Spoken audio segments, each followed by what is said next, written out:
Hello and welcome back to WhiteLinesFootball and welcome back to another episode of Lewis's Lounge. Lewis, of course, here today. And today we're going to be talking about Neymar's proposed move, might have gone through by the time this video is out, from Barcelona to Paris Saint-Germain. Now, it's been rumoured for a while now that Neymar wants out of Barcelona, and now it seems very, very likely, if La Liga can't block the transfer, which it doesn't seem they're going to be able to, that Neymar is going to be moving to France. Now, a little bit of info on it. First of all, before we get into the main topic of the video, PSG are willing to pay the €222 million release clause that Neymar has in his Barcelona contract, which is what La Liga are trying to block, but it doesn't seem they're going to be doing that. The wages he's going to be on is 600 grand, that's euros a week, which translates to £537,000 a week. An awful lot of money, of course, and overall the deal totals around £450 million. Not quite sure what that is in euros. Haven't got that down over the contract length. So people are going to be looking, of course, why Neymar might be leaving. I just wanted to talk a little bit about this. Of course, money talks. Barcelona don't get a say in it because they put the release clause in. They should have put a higher one.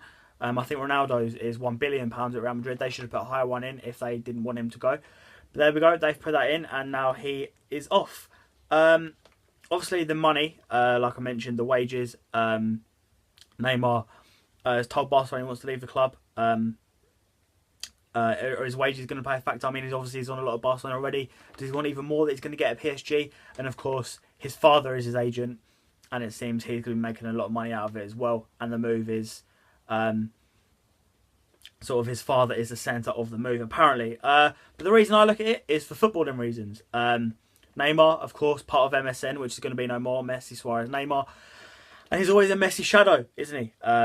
Messi's 30, Neymar's 25. Admittedly, Messi's 5 years older, but Messi possesses the ability, that passing range, to mean that he can play in a deeper role, which means he won't have to run as much. Obviously, he's played up front on the right wing more recently.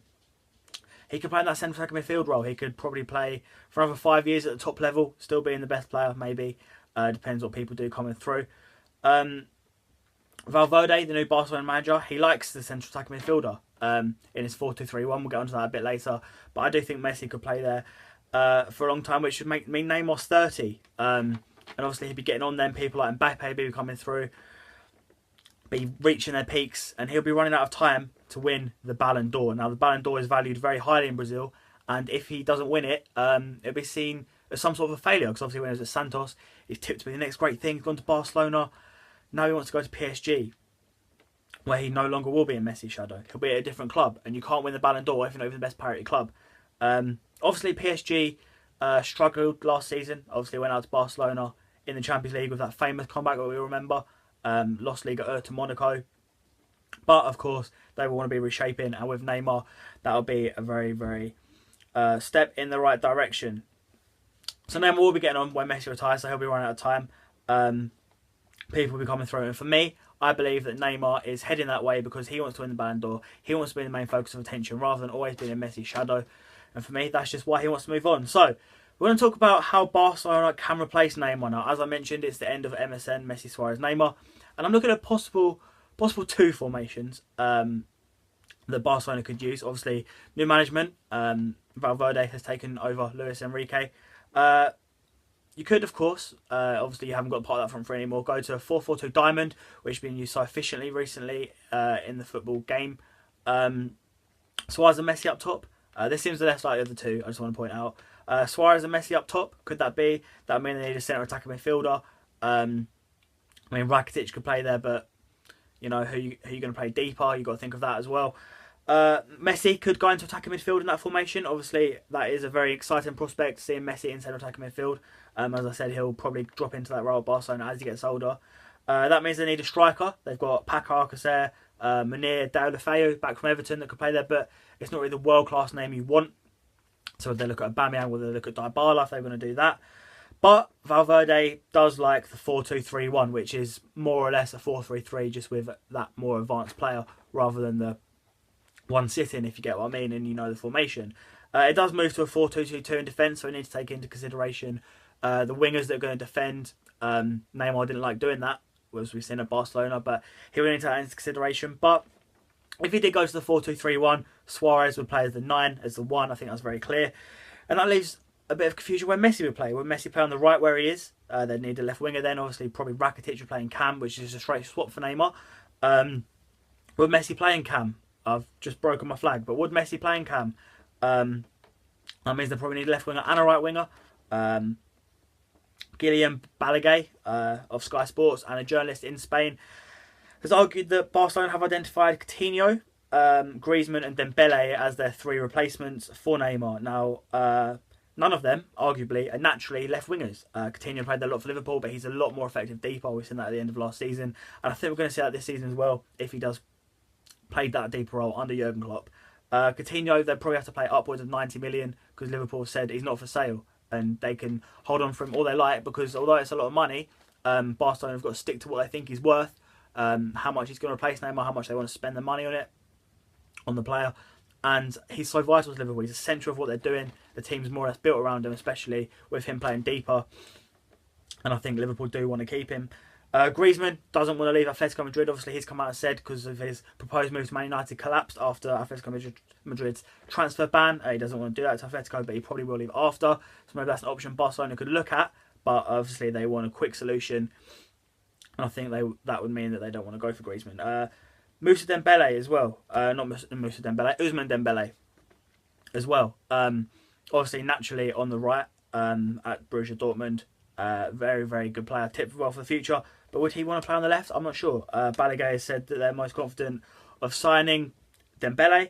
Where would that come out? Would he play on the right? Would Messi play in Cam? And they're bringing another left winger. Someone I want to argue for Barcelona, there has been rumours, but I'm not sure how true it is. Spurs will want to hold on to him. It's Christian Eriksen, who's very, very good. He's still a young player. He showed last season especially that he's very, very good in that Spurs team. He's versatile, can play anywhere across the 3. And I think he'd fit into Barcelona's style. I think he'd move around there, move the ball quickly, get the assists, get the goals, good at set pieces. Of course, not that they necessarily need that, but I think he'd be very good. But yeah, what I would do if I was Barcelona, I'd be looking at Mbappe, but obviously it doesn't look like he's going to leave Monaco this summer. If he will, it looks like he'll be at Real Madrid, but he would fit in perfectly on that left. But does he want that much pressure early on in his career? I'm not sure. I think he will stay at Monaco. I'd look at Coutinho possibly to play in that number 10 role if Messi's going to stay out wide. But obviously Messi will probably want to go in there as he gets older, which would mean Coutinho would probably go out to the left or would he go deeper. But I also like the idea of Eriksen who can play anywhere across the 3 as well. But the way I see it paying out is I just see him bringing in one more player. Messi playing on the right, Dembele, if it is Dembele, who seems the most likely, on the left. And then Rakitic probably in Cam with Busquets and Iniesta playing deeper. But if I was Valverde, I'd be looking to play Suarez as a 1, Messi and Cam, and then maybe Mbappe on the left, Dembele on the right possibly. I'd also be looking at Keita from RB Leipzig. Obviously Liverpool had so many bids rejected from him, so it doesn't look like he'll be going this summer. But I'd also be looking at Eriksen, maybe on that left, on that right. He's obviously very good. Very versatile player, as I've already mentioned. Maybe Coutinho deeper next to Busquets, but do you want to play him that deep? It's unknown. But like I say, that 4-2-3-1 does transit into 4-2-2 in the defensive formation when Barcelona defend him. So you want to look at players that can defend. Coutinho obviously has come out and spoke about how he's worked in his defensive game, but I'm sure the Barcelona scouts and the Barcelona coaching staff will be looking at that very, very deeply because they've got a lot of money to spend to replace Neymar, and I think it's essential they get it right. So that's the end of the video. I hope you did enjoy. Leave a comment down below or tweet me on Twitter at LRC Browning as well. What do you think of the Neymar saga? Who should replace Neymar? How's he going to get on at PSG? How's Valverde going to get on at Barcelona? How are Barcelona going to get on without Neymar? What formation are they going to play?